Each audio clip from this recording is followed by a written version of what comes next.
డాక్టర్లు మనుషుల రూపంలో కనిపించే దేవుళ్ళు. ఎలాంటి నొప్పి ఉన్నా, ఎలాంటి గాయమైనా సరే ఏ టైం అనేది చూసుకోకుండా డాక్టర్ల దగ్గరికి పరిగెత్తుతాం. డాక్టర్స్ కూడా ఎమర్జెన్సీ కేసులంటూ అర్ధరాత్రి అయినా వచ్చిన పేషెంట్స్ను వాళ్ళ నిద్రాహారాలు మానుకొని వాళ్ళ ఆనందాలను పక్కన పెట్టి ఫస్ట్ పేషెంట్స్కి ట్రీట్మెంట్ అందిస్తారు డాక్టర్స్. అలాంటి డాక్టర్కి ఈరోజు ఇలాంటి సంఘటన జరగడం చాలా బాధాకరం. అయితే మనందరికీ తెలిసిందే, కోల్కతాలో డాక్టర్ రేపు జరిగిన విషయం అంతా ఇప్పుడైతే ప్రొటెస్ట్ అయితే అంతా జరుగుతుంది. అసలు ఈ వీడియోలో ఈ సంజయ్ ఎవరు, అసలు సంజయ్కి డాక్టర్స్ ఉండే చోట ఏం పని, ఆ ఆఖరి నిమిషాలు 40 నిమిషాలు ఏం జరిగింది ఈ వీడియోలో చూద్దాం. వీడియో అస్సలు స్కిప్ చేయకుండా చూడండి. వీడియోకి లైక్ చేయండి, ఛానల్ని సబ్స్క్రైబ్ చేసుకోండి ప్లీజ్, ఛానల్ని ఎంకరేజ్ చేయండి. అయితే కోల్కతా డాక్టర్ తండ్రి మీడియాలో ఒక వినతి చేసుకున్నారు. ఏంటి అంటే డాక్టర్ ఫొటోస్ కానీ పేరు కానీ ఎక్కడా వాడొద్దని వినవి చేసుకున్నారు. సో ఈ వీడియోలో అవేం వాడట్లేదు. RG Kar medical college and hospital, ఇది కోల్కతాలోని శ్యామ్ బజార్ లొకేషన్లో ఉంది. ఈ హాస్పిటల్ చాలా పురాతనమైనది, అంతేకాకుండా పేరుగాంచిన మెడికల్ కాలేజ్ అండ్ హాస్పిటల్స్లో ఇది ఒకటి. ఈ ఆర్జీకర్ మెడికల్ కాలేజ్ 1988వ సంవత్సరంలో స్థాపించారు. ఇది చాలా పెద్ద హాస్పిటల్ మరియు మెడికల్ కాలేజ్.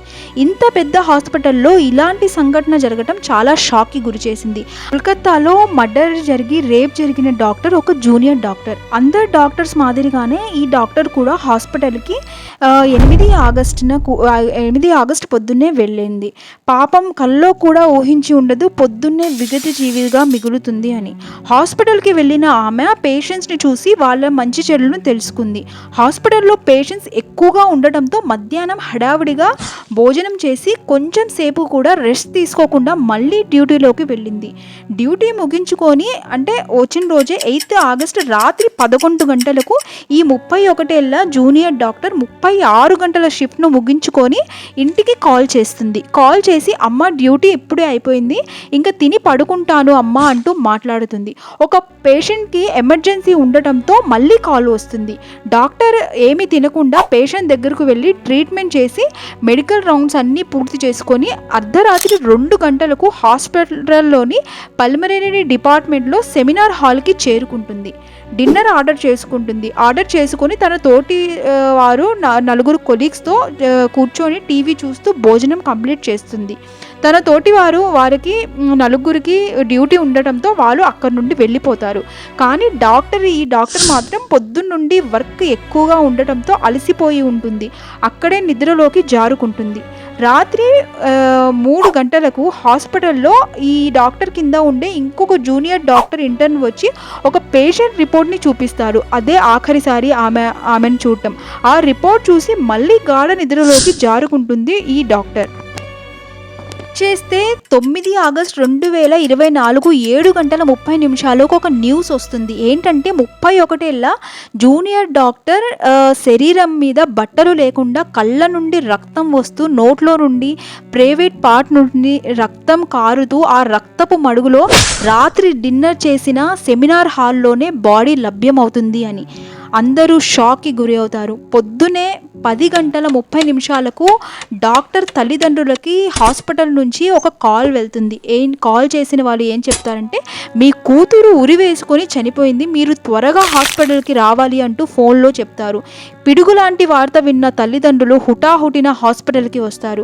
వచ్చి తల్లిదండ్రులు మా కూతురు ఎక్కడ చూపించండి, ఆమె బాడీ ఎక్కడుంది, ఆమెను ఒకసారి చూడాలి అంటూ కన్నీరు మున్నీరుగా విలపిస్తూ ఉంటారు. అడిగిన వెంటనే వాళ్లకు బాడీ చూపించరు. 3 గంటలు హాస్పిటల్ బయట వెయిట్ చేయించి 3 గంటల తర్వాత డాక్టర్ తల్లిదండ్రులకు ఆమె విగత జీవిగా పడి ఉన్న సెమినార్ హాల్కు తీసుకొని వెళ్తారు. డాక్టర్ తల్లిదండ్రులు ఇద్దరిని అనుమతించరు, కానీ తండ్రిని మాత్రం సెమినార్ హాల్ లోపలికి అనుమతిస్తారు.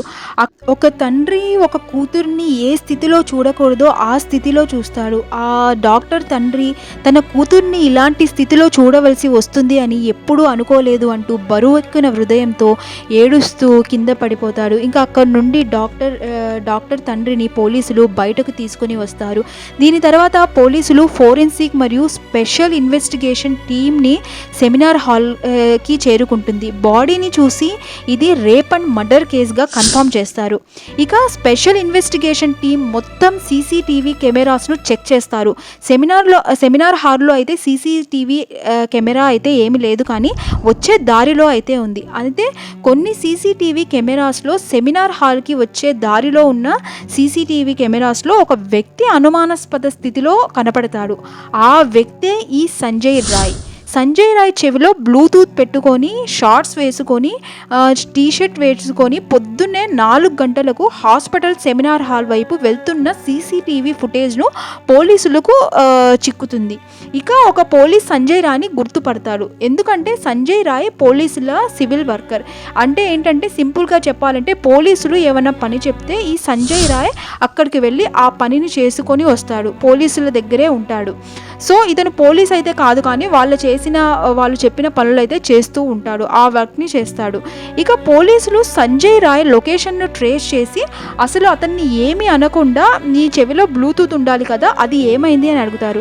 సంజయ్ ఏం చెప్తాడంటే అవి ఎక్కడో పోయాయి సార్ అని చెప్తాడు. ఇక పోలీసులు సంజయ్ చేతిలో ఉన్న ఫోన్ను లాక్కొని తన ఫోన్లో ఉన్న బ్లూటూత్ బటన్ని ఆన్ చేస్తారు. ఆ బ్లూటూత్ బటన్ని ఆన్ చేయగా ఘటనా స్థలంలో దొరికిన బ్లూటూత్తో కనెక్ట్ అవుతుంది.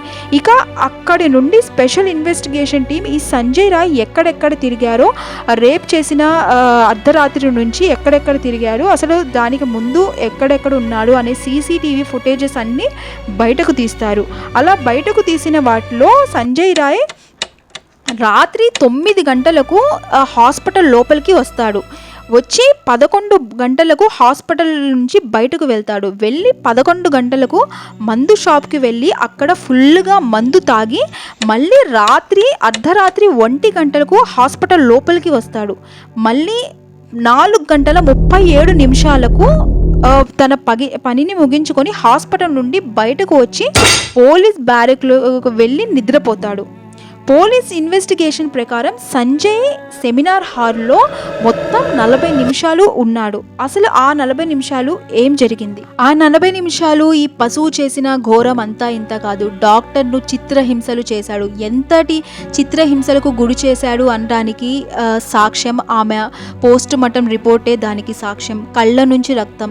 సంజయ్ డాక్టర్ను లొంగ తీసుకునే క్రమంలో ఆమె ముఖం మీద గుద్దటంతో కళ్ళకు ఉన్న కళ్ళజోడు పగిలి ఆ పెంకులన్నీ కళ్ళలో గుచ్చుకోవడంతో రక్తం వచ్చింది. డాక్టర్ కేకలు బయటకి వినిపించకుండా 2 చేతులతో నోటిని నొక్కి పెట్టి ఉంచాడు. అలివి కాకపోవడంతో డాక్టర్ గొంతును 2 చేతులతో నొక్కాడు. ఆ నొక్కడంతో అక్కడ ఉన్న ఎముక భాగాలు అన్నీ విరిగిపోయాయి. ఇంత కూడా దయలేకుండా ఎంత చేశాడు అంటే ఈ పశువు అంతా ఇంత కాదు. వాడు చేయాలనుకున్న పని చేశాడు. డాక్టర్ తప్పించుకోవడానికి ఎంత ట్రై చేసినా అవ్వలేదు. డాక్టర్ గోర్లలో ఈ సంజయ్ యొక్క చర్మం ఉంది అని పోస్ట్ మార్టం రిపోర్ట్లో డాక్టర్స్ నివేదిక ఇచ్చారు. అంటే సంజయ్ నుండి తప్పించుకునే క్రమంలో ఆమె గోర్లతో రక్కి తప్పించుకుందాం అనుకుంది. అయినా ఈ పశువు నుండి తప్పించుకోలేకపోయింది. అసలు ఈ సంజయ్ రాయ్ ఎవరు?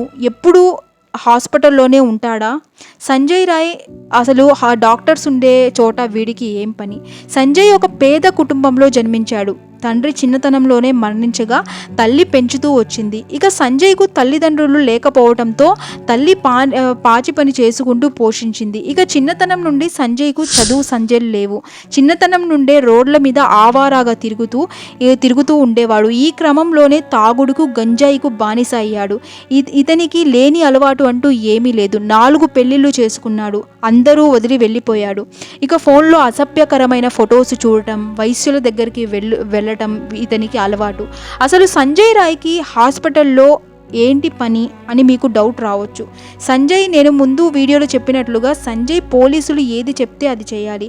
ఆ రోజు సంజయ్కు ఒక పని అప్పగించారు. ఒక పేషెంట్స్ని తీసుకెళ్ళి హాస్పిటల్లో జాయిన్ చేయించమని. సో అలా జాయిన్ చేసిన పేషెంట్ని చూడటానికి మర్డర్ చేసిన రోజు పదే పదే హాస్పిటల్కి లోపలికి వచ్చి ఆ పేషెంట్ని చూసి మాట్లాడడానికి పదే పదే హాస్పిటల్ లోపలికి వస్తూ బయటకు వెళ్ళాడు. ఆ క్రమంలోనే అర్ధరాత్రి 1 గంటలకు ఫుల్గా తాగి వచ్చిన సంజయ్ హాస్పిటల్లో ప్రతి రూమ్ తిరుగుతూ మత్తులో తిరుగుతూ అలా తిరుగుతూ సెమినార్ హాల్కి చేరుకున్నాడు. ఆ నిర్మానుష్యంగా ఉన్న సెమినార్ హాల్లో డాక్టర్ పడుకొని ఉండడం చూశారు. ఇక చూసిన వెంటనే ఆ పశువు కట్టలు తెంచుకొని వాడు చేయాలనుకున్న పని చేశాడు. పాపం ఎంత అమాయకమైన డాక్టర్, ఆమె వర్క్ని అంతా అలసిపోయి హాస్పిటల్ రూమ్లో అక్కడే సెమినార్ హాల్లో రెస్ట్ తీసుకున్న ఆమెను ఇలా చేయడం చాలా బాధాకరం. అయితే మీకు కనుక ఈ వీడియో నచ్చినట్లయితే ప్లీజ్ లైక్ చేసి, షేర్ చేసి, సబ్స్క్రైబ్ చేయండి, సపోర్ట్ చేయండి.